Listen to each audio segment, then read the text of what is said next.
Hello everyone. তো সবাই কেমন আছো? আশা করি সবাই খুব ভালো আছো। তো দেখো, আজকে একটা গুরুত্বপূর্ণ টপিক নিয়ে তোমাদের সাথে আলোচনা করব, সেটা হচ্ছে ওয়েস্ট বেঙ্গল। সামনে তোমাদের যে এক্সামগুলো আছে সেখান থেকে তোমরা এখানে ম্যাক্সিমাম অনেক কোশ্চেনই পেয়ে যাবে, ঠিক আছে? তো ভালো করে দেখো টপিকটা। ওয়েস্ট বেঙ্গল, ওয়েস্ট বেঙ্গলের অবস্থান অবস্থান ভারতের পূর্ব দিকে অবস্থিত। অক্ষাংশ ও দ্রাঘিমাংশ আমি জাস্ট ডেটাটা দিয়ে দিয়েছি, তোমাদের অক্ষাংশ ও দ্রাঘিমাংশ নিয়ে একটা আলাদা ভিডিও আমি বানিয়ে দেবো, ঠিক আছে? এখন শুধু জাস্ট ডেটাটা দেখে নাও। 21 ডিগ্রি 25 মিনিট নর্থ থেকে 27 ডিগ্রি 13 মিনিট নর্থ। আর দ্রাঘিমাংশ হচ্ছে 85 ডিগ্রি 50 মিনিট ইস্ট থেকে 89 ডিগ্রি 45 মিনিট ইস্ট। আর এবার হচ্ছে নেক্সট কর্কট ক্রান্তি রেখা 5টি জেলার মধ্যে দিয়ে গেছে। মানে জেলাগুলো কি? আর তোমরা কমেন্ট সেকশনে জানাবে যে ওয়েস্ট বেঙ্গলে বর্তমানে কটি জেলা আছে। পুরুলিয়া, নদিয়া, বাঁকুড়া, পূর্ব ও পশ্চিম বর্ধমান। এবার হচ্ছে তোমাদের সীমানা। সীমানা আছে উত্তর থেকে দক্ষিণ, মানে এরকম বলতে পারো ওয়েস্ট বেঙ্গলের সীমানা যে এরকম নর্থ, সাউথ, ইস্ট আর ওয়েস্ট, ঠিক আছে? এরকম আমরা জানি। এবার বলেছে নর্থ থেকে সাউথ কত? 623 কিলোমিটার, আর ইস্ট থেকে ওয়েস্ট 320 কিলোমিটার। এই ডেটাগুলো খুব ইম্পর্টেন্ট, ঠিক আছে, এক্সামের জন্য। তোমাদের পরীক্ষায় কোশ্চেন আসতেই পারবে যে উত্তর থেকে দক্ষিণে কত কিলোমিটার গেছে, তোমাদের তখন এটা এই 623 এটা অ্যানসার লিখতে হবে, ঠিক আছে? এবার হচ্ছে ভারতের 5টি রাজ্যের সাথে পশ্চিমবঙ্গের সীমানা যুক্ত। মানে ভারতের যে 5টি রাজ্য তার সাথে মানে পশ্চিমবঙ্গের সীমানাটা যুক্ত আছে, বর্ডার লাইন। কি কি দেখে নাও? আসাম, বিহার, সিকিম, ঝাড়খণ্ড, উড়িষ্যা। এই 5টা রাজ্যের নাম মনে রাখবে, ঠিক আছে?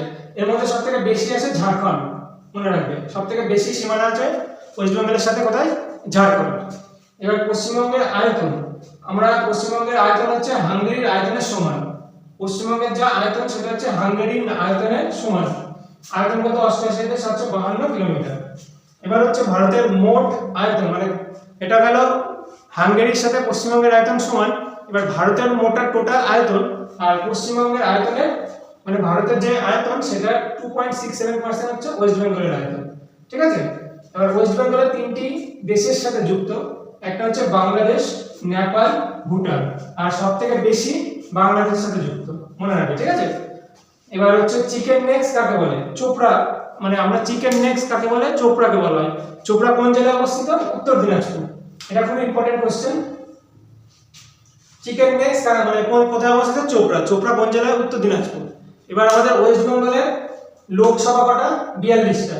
রাজ্যসভা কটা? 16টা। এটা খুব ইম্পর্টেন্ট, ঠিক আছে? আরেকটা কথা মনে রাখবে যে ওয়েস্ট বেঙ্গলের ক্যাপিটাল কি? ক্যাপিটাল হচ্ছে কলকাতা। কলকাতা, ঠিক আছে? কলকাতাকে কি বলা হয়? City of joy. কলকাতাকে কি বলা হয়? সিটি অফ জয়, ঠিক আছে? আর ওয়েস্ট বেঙ্গলের সবথেকে ক্যাপিটাল মানে ক্যাপিটাল হচ্ছে কলকাতা। এরকম প্রত্যেকটা মানে ভারতের যতগুলো স্টেট আছে প্রত্যেকটার ক্যাপিটাল আছে। তো ওয়েস্ট বেঙ্গলের ক্যাপিটাল হচ্ছে কলকাতা। তো এই তোমাদের হচ্ছে বেসিক আমি একটা ইন্ট্রো দিলাম ওয়েস্ট বেঙ্গল সম্পর্কে। আরো ডিটেইলস আছে, আমি তোমাদের ডিটেইলস আর একটা ভিডিওতে আলোচনা করব। এবার এগুলো জাস্ট দেখে নাও, এখান থেকে তোমরা ম্যাক্সিমাম অনেক কোশ্চেন পরীক্ষায় দেখতে পারবে। আর আমাদের যে ইউটিউব চ্যানেল আছে ডিএস একাডেমি, ওটাতে আমি এক পিডিএফ আরো ডিটেইলস নিয়ে আমি একটা পিডিএফ প্রোভাইড করে দেবো। তোমরা যারা যারা এখনো চ্যানেলে ভিজিট করোনি তারা চ্যানেলে ভিজিট করে নাও এবং সাবস্ক্রাইব করে নাও। চ্যানেলের আমি ডেসক্রিপশনে গিয়ে আমাদের যে টেলিগ্রাম লিংক আছে সেটা আমি প্রোভাইড করে দেবো, ওখানে পিডিএফটা দিয়ে দেবো, তোমরা ডিটেইলসটা দেখে নেবে, ঠিক আছে? তো সবাই ভালো থেকো আর মন দিয়ে পড়াশোনা করো। Thank you.